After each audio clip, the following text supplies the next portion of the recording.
palace is silent now, except for the crack of a lock turning from the outside. In the dim throne room, Queen Liliʻuokalani stands beside the chair built to symbolize her sovereignty, now the boundary of her captivity. The windows are shuttered, the corridors patrolled by men who do not speak her language. And as the humid air settles around her, she realizes that the building she commissioned to announce Hawaii's place in the modern world has become her prison. What chain of decisions, desires, and foreign ambitions could turn a royal palace into the site of a nation's undoing? The dream of a modern kingdom in 1874, the Pacific Ocean is no longer empty space on European maps. It is contested territory. Every island chain becomes a strategic asset. Every harbour becomes a military calculation. And the Hawaiian kingdom, prosperous and independent for 8 decades, finds itself watched by empires that measure value in coal stations and sugar tonnage. King David Kalakaua understands this reality with perfect clarity. He ascends to the throne knowing that survival requires more than tradition. It demands proof. Proof that Hawaii is not a primitive outpost waiting to be civilized, but a sovereign nation capable of standing alongside any Western power. So in 1881, Kalakaua does something no Hawaiian monarch has ever attempted. He leaves his kingdom and circles the globe. 9 months, 28,000 miles, Japan, China, Siam, India, Egypt, Europe, and the United States. He meets emperors and industrialists. He studies electric lighting in New York. He tours shipyards in Liverpool. He dines with President Chester Arthur and negotiates trade agreements with Asian monarchs.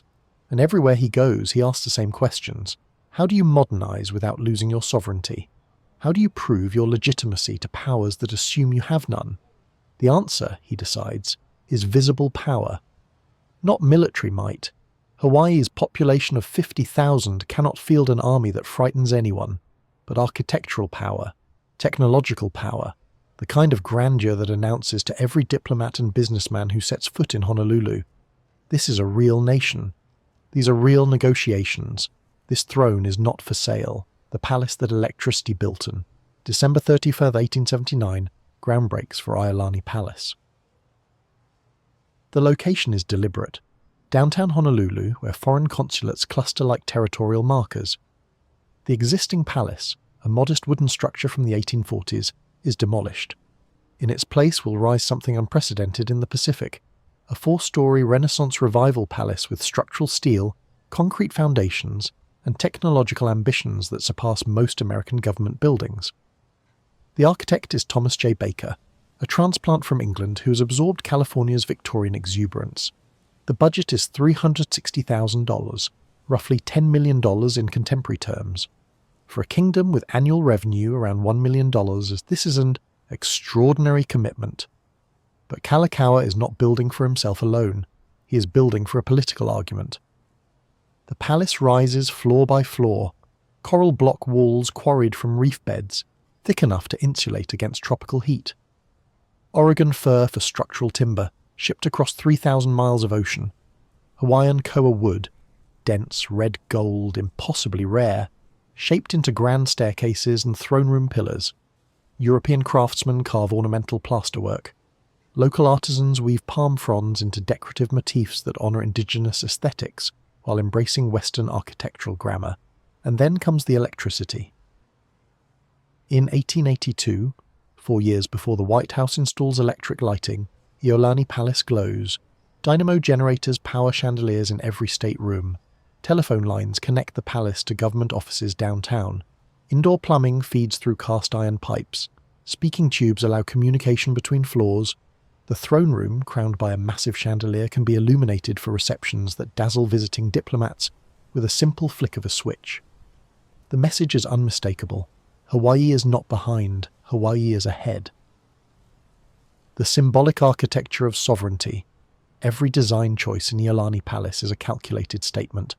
The throne room occupies the entire first floor's central space. 2 thrones, one for the king, one for the queen, sit on a raised platform beneath the chandelier. But these are not medieval relics. They are custom-crafted Victorian masterpieces, upholstered in crimson velvet, carved with Hawaiian royal crests that blend European heraldry with Polynesian symbolism. The chamber's proportions suggest Westminster or Versailles. But the decorative details, tepa patterns in plasterwork, native wood accents, assert indigenous ownership. The grand staircase is pure theatre. Koa wood banisters curve upward in a sweeping arc. Each step is calibrated for formal processions. When diplomats ascend toward the second-floor reception rooms, they are meant to feel the weight of monarchy surrounding them. Upstairs, the private quarters balance royal dignity with modern comfort. Bedrooms with electric sconces, sitting rooms with imported furniture, libraries stocked with volumes on international law, global economics, and comparative government. Kalakaua is not merely living in this palace, he is using it as a research station for sovereignty itself. The grounds surrounding the palace complete the illusion of permanence. Barracks for the royal guard, a coronation pavilion with wrought iron columns, gardens landscaped with both native and imported plants, suggesting a kingdom comfortable in both its indigenous roots and its global connections. In August 1882, ʻIolani Palace officially opens. The celebrations last for weeks. Fireworks illuminate the harbour. Foreign dignitaries send congratulatory cables. Honolulu's newspapers, both Hawaiian language and English language, describe the palace in reverent detail. For a moment, the narrative Kalakaua has constructed appears vindicated. The kingdom has modernised. The monarchy has proven its legitimacy. Hawaii has claimed its place among nations. But the forces already gathering around the palace do not care about architectural statements. They care about sugar, tariffs, and strategic harbours. And they are about to teach King Kalakaua an expensive lesson. In the age of empires, visibility does not equal safety. Sometimes visibility just makes you a clearer target.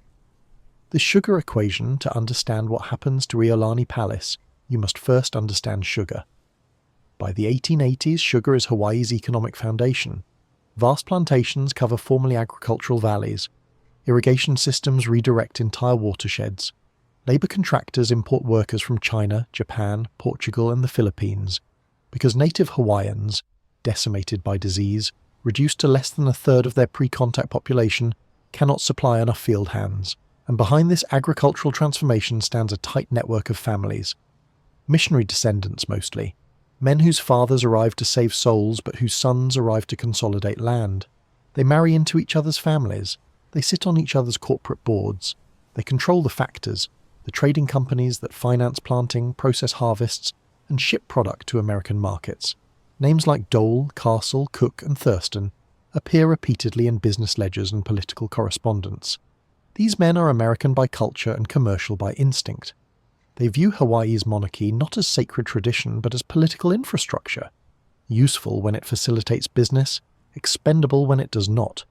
And in 1875, they secure their most valuable asset, the Reciprocity Treaty with the United States. The treaty is elegant in its simplicity. Hawaiian sugar enters US markets duty-free. In exchange, Hawaii grants the United States exclusive access to Pearl Harbor for naval use. For sugar planters, this is transformative. They can undercut competitors from Cuba, Jamaica, and the Philippines. Profit margins explode, but the treaty creates dependency. Hawaiian sugar prosperity is now tied directly to American market access. Any change in US tariff policy becomes an existential threat, and Kalakaua, by signing the treaty, has placed his kingdom's economic survival in the hands of foreign legislators who owe him nothing. This is the hidden cost of modernization.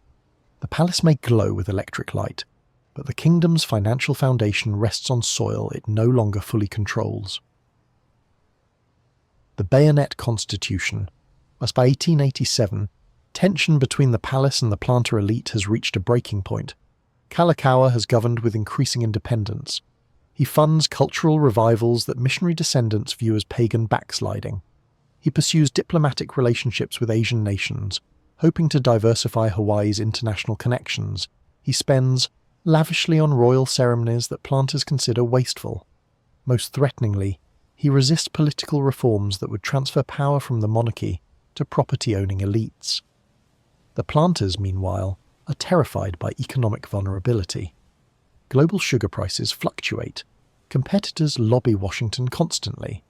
The Reciprocity Treaty, their lifeline, requires periodic renewal, and each renewal brings uncertainty. They want stability. They want control.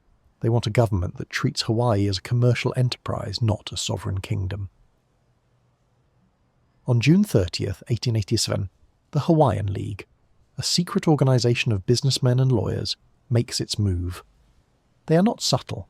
Armed militia members, mostly members of the Honolulu Rifles, surround ʻIolani Palace. The message is clear: sign the constitution we have drafted or face civil war. Kalakaua, with no standing army and no realistic military options, complies. The document he signs under duress becomes known as the Bayonet Constitution. The new constitution is a masterpiece of political engineering. It strips the monarchy of executive power. Cabinet ministers, now appointed by the legislature rather than the king, control government operations. The king becomes a figurehead. Voting rights are restructured with surgical precision. Property ownership and wealth requirements disenfranchise most native Hawaiians and Asian immigrants while empowering white property owners. Citizenship requirements favour American and European residents. The result is government by a minority. The sugar elite, representing perhaps 5% of the population, now controls the legislature, the cabinet, and the kingdom's economic policy. Kalakaua remains in ʻIolani Palace, but his authority has been extracted like a rotten tooth. He can still host dinners in the throne room. He can still light the chandeliers. But the building that was supposed to prove Hawaiian sovereignty now houses a king who rules nothing. Inside the palace walls, the daily routines continue with eerie normalcy. Servants maintain the grounds. Electric generators hum in the basement. The king still receives visitors in formal attire. But everyone involved understands the performance for what it is, a polite fiction maintained for international appearances. Kalakaua ages rapidly after 1887. He drinks more. He travels to California seeking medical treatment. In January 1891, he dies in San Francisco, never having recovered the power stolen from him in his own throne room. His sister, Liliʻuokalani, inherits the throne. She also inherits the impossible task of ruling a kingdom that no longer controls its own government. The McKinley Tariff and the final trap-in. October 1890, the United States Congress passes the McKinley Tariff. For Hawaiian sugar planters, this is catastrophic. The tariff eliminates duties on all foreign sugar entering the US market. Worse, it grants a 2-cent per pound bounty to domestic American sugar producers. Overnight, Hawaiian sugar's competitive advantage vanishes. Plantation profits collapse. Land values plummet. The entire economic structure built on the Reciprocity Treaty faces potential ruin. The business elite's response is coldly logical. If Hawaiian sugar cannot compete as a foreign product, make it a domestic product. Annex Hawaii to the United States. Queen Liliʻuokalani, however, has different priorities. She understands the economic pressure, but she also understands what annexation means, the permanent extinguishment of Hawaiian sovereignty. So she attempts a countermove. In January 1893, she proposes a new constitution, one that would restore voting rights to native Hawaiians and return executive power to the throne. It is a desperate gamble, and the business elite treats it as a declaration of war. Inside the palace, the Queen's calculations. Life inside ʻIolani Palace during these final months carries a strange, suspended quality. Liliʻuokalani maintains royal protocols. She holds receptions, she signs documents, she wears the formal gowns appropriate to her station, but the building itself has become a kind of stage set, divorced from real authority. The electricity still works, the koa staircases still gleam, the throne room chandelier still casts its calculated brilliance. But outside, in downtown Honolulu offices, men are drafting annexation plans. The Queen is not naive. She reads the newspapers. She knows that Lorin Thurston, grandson of missionaries, attorney for sugar interests, has travelled to Washington multiple times seeking American support for regime change. She knows that John Stevens, the US minister to Hawaii, is sympathetic to annexation.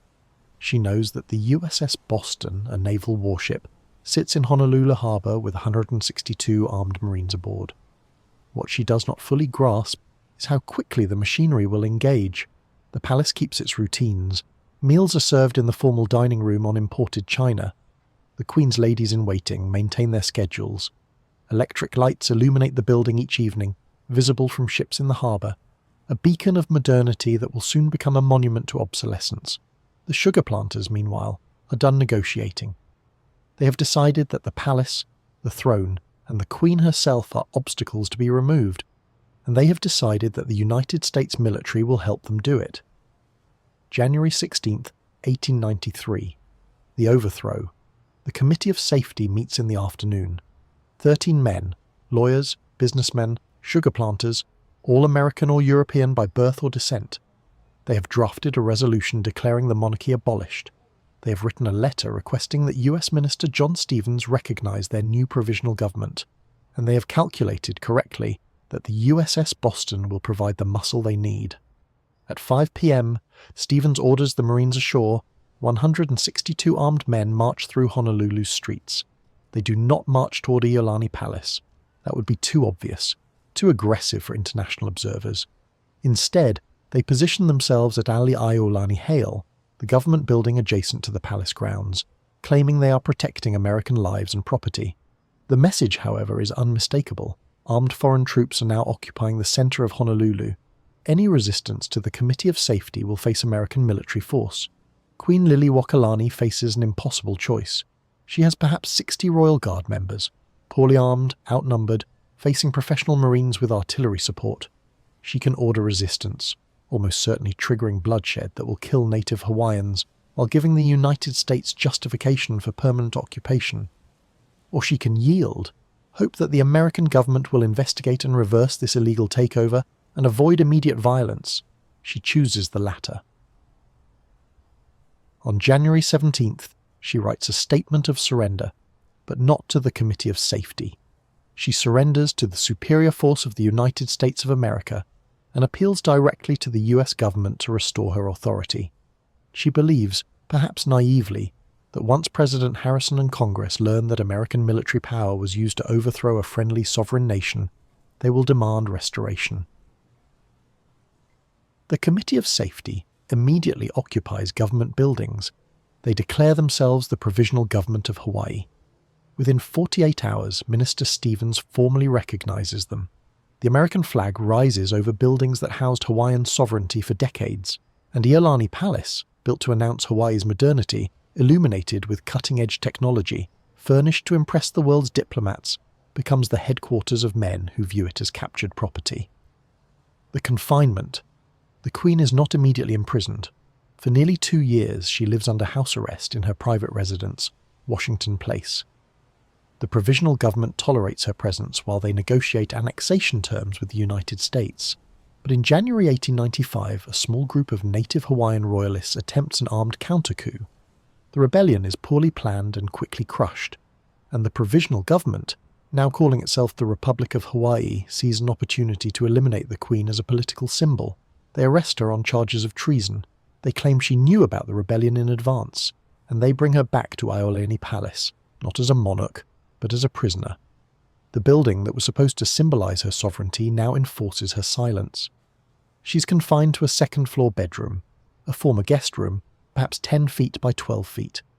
The electric fixtures still work, but the room has been stripped of royal furnishings, a simple bed, a small table, guards posted outside her door, windows that overlook the palace grounds where she once walked freely, now watched by men with rifles. The irony is suffocating. The coral blocks she helped select, the koa wood she insisted on, the electric chandeliers she illuminated for diplomatic receptions, all of it now operates as infrastructure of captivity. For 9 months, she remains confined. She's not allowed visitors except under supervision.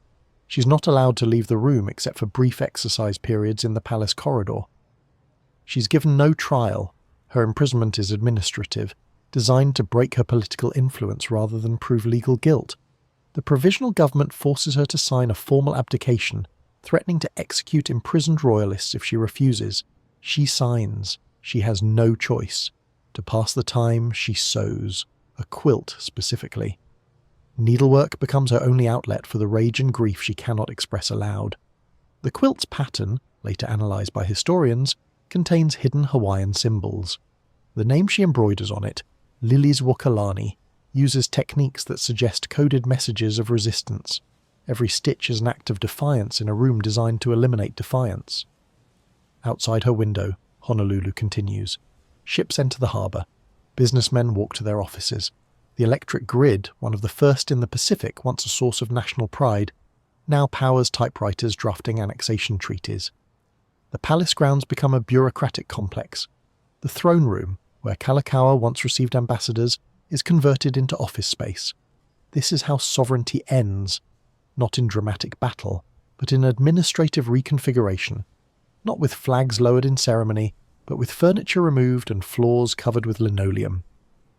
The annexation question, while Liliʻuokalani sits confined, the political machinery grinds forward. President Cleveland, who takes office shortly after the overthrow, is appalled. He orders an investigation. His appointed commissioner, James Blount, concludes that the overthrow was illegal, that Minister Stevens acted improperly, and that the Queen should be restored. Cleveland submits a message to Congress urging restoration of the Hawaiian monarchy, but Congress does not cooperate. The Republic of Hawaii, now led by Sanford Dole, refuses to step down, and Cleveland, facing domestic economic crisis and lacking appetite for military intervention, backs down. The Queen waits. Native Hawaiians wait. Hope flickers, then dies. In 1898, everything changes. The Spanish-American War makes Pearl Harbor strategically critical. The Philippines become an American possession, making Hawaii essential as a Pacific supply station. Congress passes the Newlands Resolution, a simple joint resolution that annexes Hawaii without the two-thirds Senate vote required for a treaty. On August 12, 1898, annexation becomes official. The Hawaiian flag is lowered at ʻIolani Palace. The American flag rises.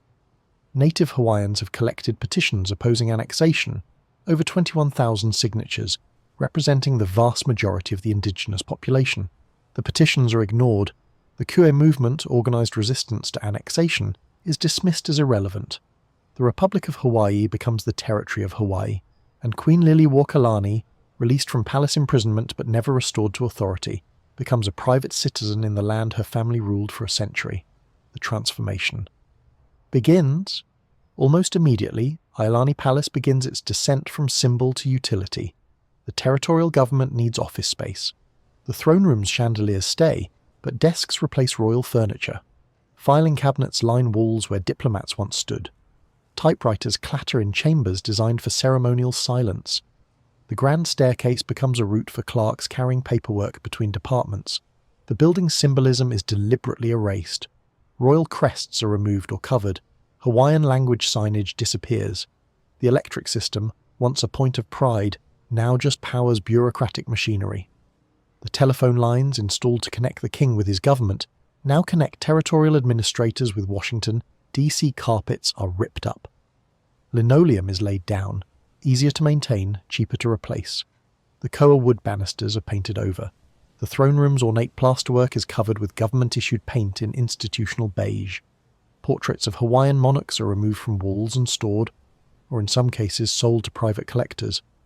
The palace survives, but its identity is murdered, and for the next 60 years, this is how ʻIolani Palace exists, as a government building where bureaucrats process paperwork in rooms that once hosted kings. The electricity keeps running, the coral blocks keep standing, but the meaning has been extracted, replaced with the mundane violence of administrative efficiency. The bureaucratic years, from 1898 to 1969, ʻIolani Palace functions as the ordinary centre of territorial and then state government. Governors work in offices where queens once slept. Legislators debate in chambers where royal receptions once dazzled foreign diplomats. The building, stripped of ceremony, becomes purely functional. Phones ring, typewriters clack, documents are filed, retrieved, filed again.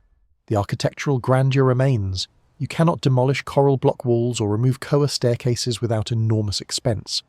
But the atmosphere is aggressively mundane. Many who work in the building during these decades have no idea of its significance. It is just the old government building, slightly outdated, somewhat expensive to maintain.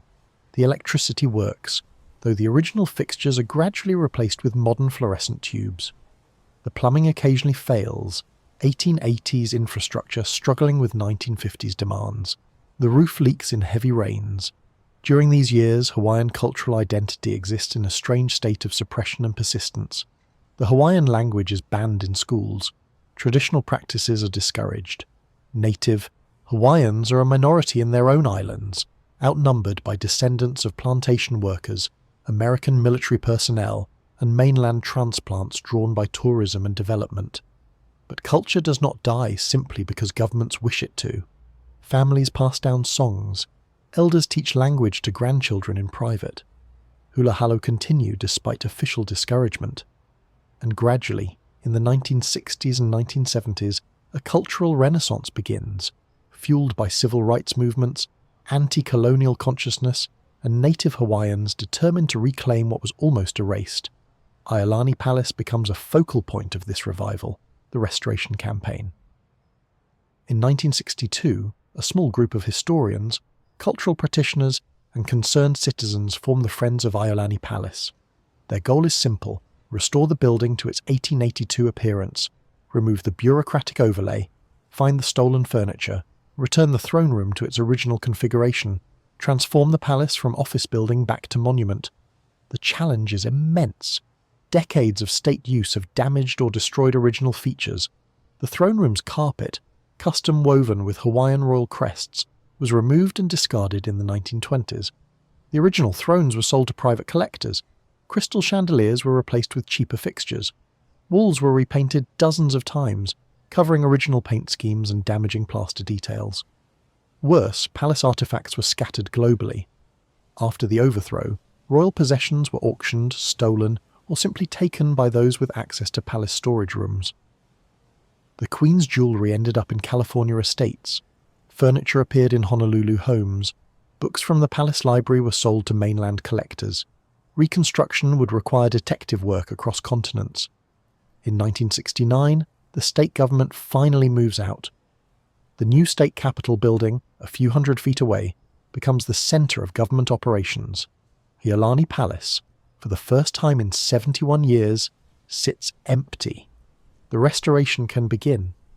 The archaeological work of memory restoration is not construction. It is archaeology applied to recent history. Archivists comb through photographs, formal portraits, tourist snapshots, government documentation, looking for visual evidence of original furnishings. They find images showing the throne room in the 1880s. They discover photos of the Queen's bedroom before it became office space.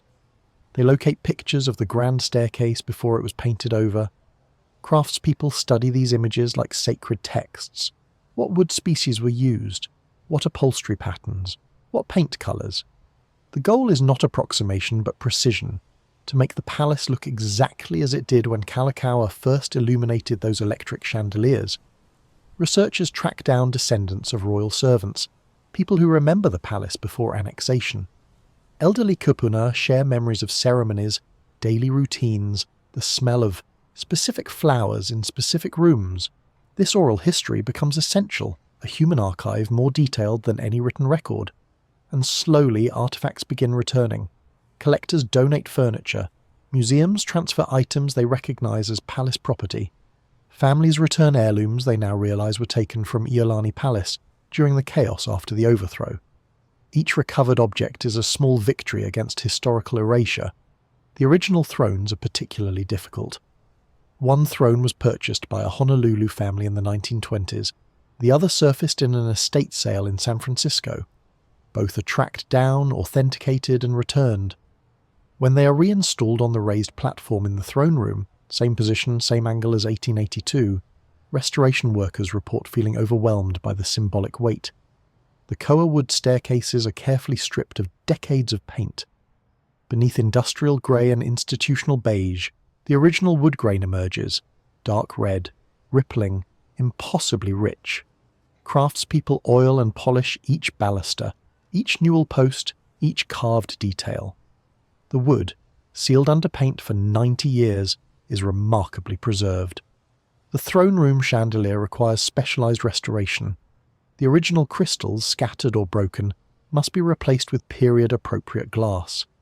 The electric wiring, a century old, must be updated without altering the fixture's appearance. When the chandelier is finally illuminated, restored, rewired, returned to its original brilliance, it serves as both memorial and metaphor. The light works, the technology functions, but the sovereignty it was built to represent cannot be restored. The museum opens on November 16, 1978, ʻIolani Palace officially opens as a museum. The date is chosen with care. It is King Kalakaua's birthday. The restored palace, throne room gleaming, koa staircases polished, royal bedrooms refurnished, stands as a monument not to what was preserved, but to what was taken. Visitors walk through rooms where a kingdom was governed and then destroyed. They see the bedroom where the queen was imprisoned. They stand in the throne room where foreign businessmen drafted annexation documents. The museum does not pretend the monarchy was perfect. Guided tours acknowledge Kalakaua's financial struggles. They discuss the Bayonet Constitution's impact on native Hawaiian political rights. They explain the economic forces that made Hawaii vulnerable to imperial takeover. This is not hagiography. This is historical analysis presented through architecture. But the museum also insists on recognition of what occurred here: the systematic dismantling of a sovereign nation through political coercion, military intimidation, and economic manipulation. The palace's existence, its electric lights still functioning 140 years after installation, serves as evidence that Hawaii was not a primitive territory, waiting for American uplift. It was a functioning modern nation that was overthrown because powerful interests wanted its land and its labour. The restored palace becomes a pilgrimage site for native Hawaiians. Groups bring their children to see where their ancestors governed. Cultural practitioners hold ceremonies on the grounds. Musicians perform mele, traditional songs, in the throne room, music that was banned during territorial years. The building, once a symbol of colonial erasure, becomes a symbol of cultural persistence. And every year, on the anniversary of the overthrow, January 17th, thousands gather at the palace grounds for a ceremony of remembrance. The Hawaiian flag is raised to full staff, then lowered to half-staff.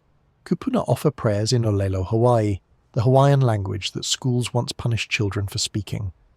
The gathering is part memorial, part protest, part assertion of continued existence. The palace is not restored to function. There is no king. There is no queen. The throne room hosts tourists, not ambassadors. But restoration is not about recreating political power. It is about refusing to let erasure be the final word. The unresolved questions. Standing in the restored throne room today, certain truths become unavoidable. The palace is magnificent. The restoration is meticulous. But the kingdom it represented no longer exists. Hawaiian sovereignty was not temporarily suspended. It was permanently terminated. The annexation that native Hawaiians opposed through petition, protest, and legal challenge was never reversed. Hawaii became a state in 1959 without offering native Hawaiians a meaningful choice in the matter. The palace then exists in a state of permanent irresolution. It is a monument to a nation that was destroyed and to a people who refused to accept that destruction as final. It proves that Hawaii was sophisticated, modern, and sovereign, and it proves that none of those qualities protected it from imperial takeover. The economic forces that dismantled the Hawaiian kingdom are not historical curiosities. Sugar is gone, but tourism, military presence, and real estate development continue the pattern. External interests extracting value from Hawaiian land, while native Hawaiians, on average, face the highest rates of homelessness, the lowest rates of land ownership, and the greatest cultural pressure to assimilate or disappear. The palace restoration, completed in the 1970s, coincided with a broader Hawaiian cultural renaissance. Language immersion schools were founded. Traditional navigation techniques were revived.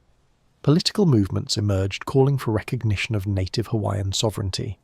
Not as symbolic gesture, but as legal and political reality. The restored palace became both symbol and gathering place for these movements. Some see the palace as proof that reconciliation is possible, that even after historical injustice, memory can be honoured and culture can be preserved. Others see it as proof that restoration is never enough, that you cannot undo annexation by polishing koa staircases, that turning a palace into a museum is just a gentler form of erasure. Both perspectives are true. The palace is simultaneously a site of healing and a monument to unhealed wounds, the system that persists. The story of ʻIolani Palace is not unique. Across the Pacific, across Africa, across the Americas, the 19th and 20th centuries witnessed the systematic dismantling of indigenous sovereignty through remarkably similar mechanisms: economic dependency created through trade agreements, political pressure applied through constitutional manipulation, and military force deployed when other methods failed. What makes ʻIolani Palace distinctive is its preservation and its visibility. The building survived, the records survived, the descendants survived, and now the palace functions as a teaching tool, a physical lesson in how power operates, how systems of extraction work, how modernization can be weaponized against those who attempt it. The palace's electric lights, still functioning after 140 years, serve as a particularly pointed metaphor. King Kalakaua believed that technological sophistication would prove Hawaiian modernity and protect Hawaiian sovereignty. He was correct about modernity. ʻIolani Palace truly was ahead of the White House in electrical infrastructure, but wrong about protection. The business interests that overthrew his successor did not care about palace lighting. They cared about sugar tariffs and harbour access. This is the system-driven reality the palace embodies. In a world organised around capital extraction and strategic control, cultural achievements and technological sophistication do not guarantee sovereignty. Sometimes they just make the target more attractive. And yet the palace stands. The coral blocks remain solid. The koa wood staircases still bear weight. The throne room chandelier still illuminates. Native Hawaiians still gather on the grounds. The Hawaiian language, once banned, is now taught in schools and spoken in legislative chambers. The culture that annexation was supposed to absorb has instead persisted, adapted, and in many cases, strengthened. The palace is not restored to what it was. That is impossible. Kalakaua's kingdom cannot be resurrected. Queen Liliʻuokalani's confinement cannot be undone. The annexation cannot be reversed through museum programming. But the palace exists. It testifies, it educates, it memorializes, and in doing so, it serves a function its builders never intended. It proves that erasure, even when backed by military force and economic power, is never quite complete. Something always survives. Some memory always persists. Some resistance always continues. The throne room may host tourists now instead of ambassadors, but it still stands. The building may be a museum now instead of a palace, but it still proclaims. And the nation it represented, though dismantled as a political entity, still exists as a people, a culture, and an unfinished argument about what sovereignty means and who has the right to take it away. ʻIolani Palace was built to prove that Hawaii belonged in the modern world. In the end, it proved something different, that the modern world, organised around power and profit, had little interest in what Hawaii wanted to be. The systems that destroyed the Hawaiian kingdom were not aberrations. They were expressions of a global order that measured value in strategic assets and economic output, not cultural survival or indigenous rights. The palace's survival, then, is not triumph. It is testimony. Testimony that Hawaii was a nation. Testimony that it was taken. Testimony that its descendants remember. And testimony that some truths, once built in coral and koa, cannot be paved over, no matter how many coats of paint you apply. The palace still stands in downtown Honolulu, its electric lights still burning, its koa staircases still polished. You can visit. You can walk those corridors where queens were confined and kingdoms were unmade. You can see for yourself how power operates, how systems dismantle dreams, and how memory persists despite everything. If this story resonated with you, let me know in the comments what other historic states and buildings we should explore, places where architecture tells stories that textbooks sanitize. And if you want more deep dives into the real history behind the world's most significant buildings, subscribe and hit the notification bell. These stories deserve to be told with the complexity they actually possess. Thanks for watching.